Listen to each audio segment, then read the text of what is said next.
Bienvenido Santos, best known as a novelist and short story writer, Bienvenido Santos was also a poet, memoirist, and autobiographer. He was born in Manila, studied in the U.S. at Columbia University, Harvard, and the University of Illinois, and has taught at universities in the U.S. and the Philippines. His fiction falls into two groups. One focuses on life in the Philippines, and the other on the experience of the Filipino immigrant to the U.S.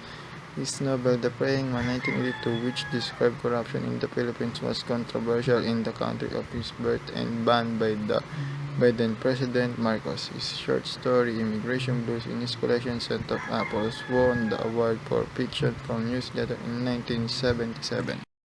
Jose Lacaba, born in Cagayan de Misamis in 1945 to Jose Monreal Lacaba of Loon, Bohol and P. Flores from Pateros, Rizal. He is one of the leading figures in the Philippine literature today. He is well known in various fields including creative writing, journalism, editing, and script writing. His poetry collections include ang mga kagilas-gilas na pakikipagsapalaran ni Juan de la Cruz, 1979, Sa Daigdig ng Kontradiksyon, 1991, and Sa Panahon ng Ligalig, 1991. A new edition of his important highly charged Days of These Quiet Nights of Rage, 1982, a reportage on the first quarter storm and the subsequent times has also been released. Wilfredo Guerrero is a teacher and theater artist whose 35 years of devoted professorship has produced the most sterling luminaries in the Philippine performing arts today. Ben Cervantes, Celia Diaz Laurel, Joy Birata, Johnny Gamboa.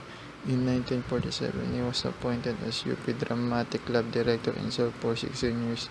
As founder and artistic director of the UP Mobile Theater, he pioneered the concept of Theater Campus Tour and delivered no less than 2,500 performances in a span of 19 committed years of service.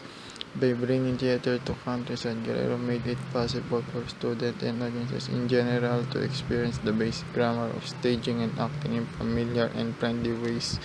Through his plays that humorously reflect the behavior of the Philippines.